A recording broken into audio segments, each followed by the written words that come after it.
August 15th, 1947, is the birthday of free India. It marks for her the end of an old era, the beginning of a new age. But we can also make it by our life and acts as a free nation. An important date in a new age, opening for the whole world, for the political, social, cultural, and spiritual future of humanity. On this day, I can watch almost all the world movements, which I hope to see fulfilled in my lifetime. Though then, they look like impracticable dreams, arriving at fruition or on their way to achievement.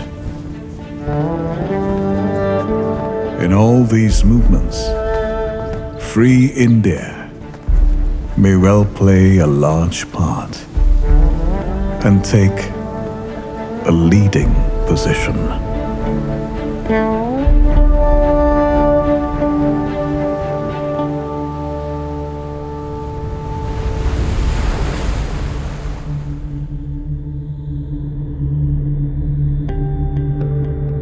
The first of these dreams was a revolutionary movement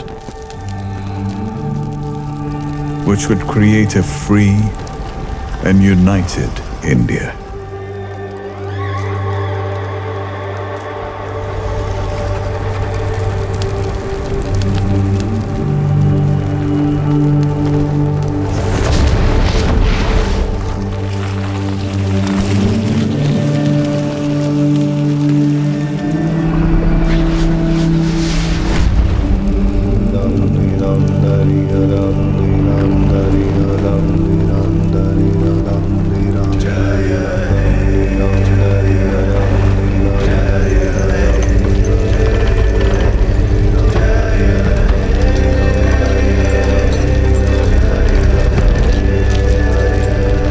India today is free, but she has not achieved unity.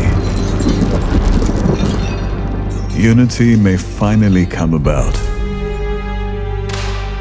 under whatever form. The exact form may have a pragmatic, but not a fundamental importance.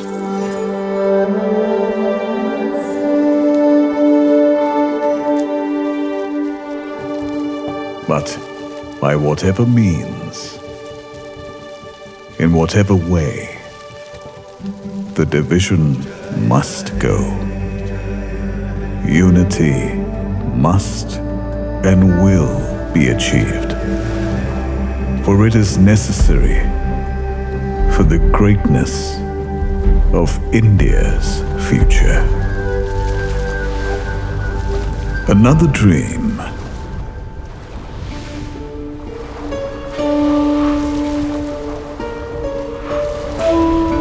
was for the resurgence and liberation of the peoples of Asia.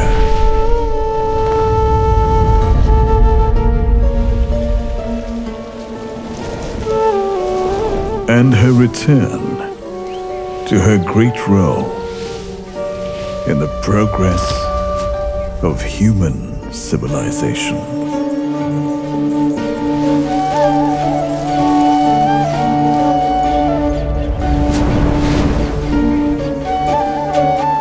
There, India has her part to play and has begun to play it.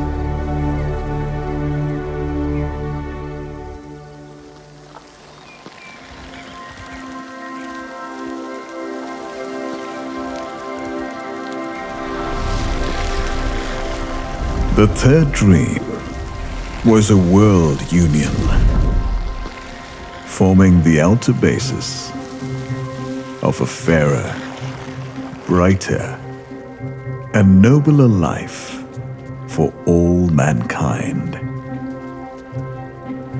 Here too, India has begun to play a prominent part, and her presence may make all the difference between a slow and timid and a bold and swift development. Unification is a necessity of nature, an inevitable movement, but an outward basis is not enough. There must grow up an international spirit, an outlook, international forms and institutions must appear.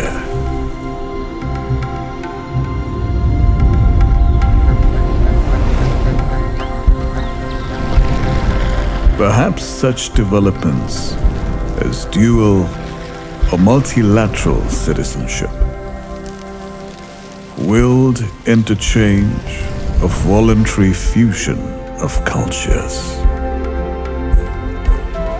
Nationalism will have fulfilled itself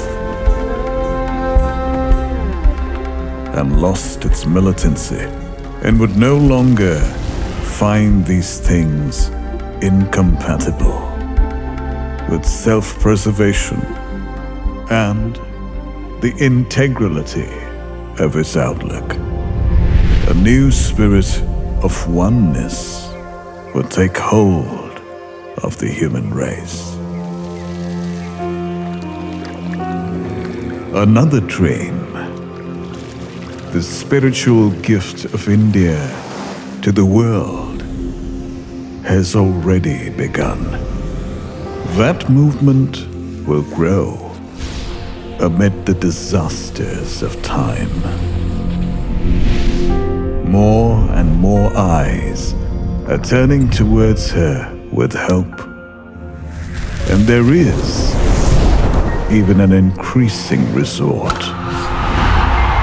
not only to her teachings, but to a psychic and spiritual practice.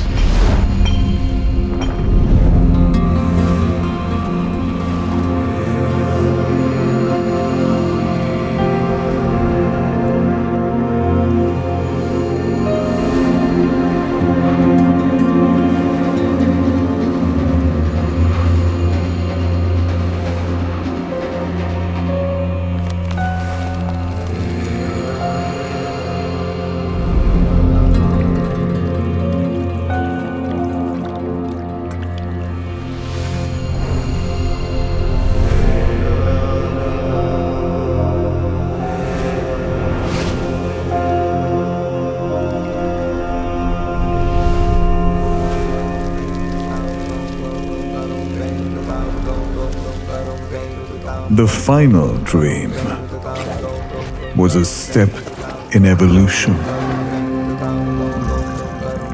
which would raise man to a higher and larger consciousness and begin the solution of the problems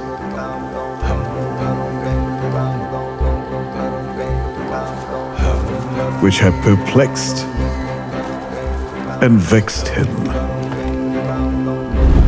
since he first began to think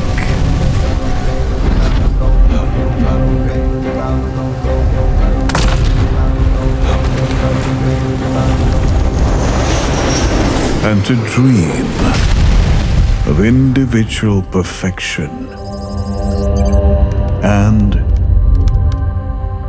a perfect society. If this evolution is to take place, since it must proceed through a growth of the spirit and the inner consciousness the initiative can come from India. And although the scope must be universal, the central movement may be hers.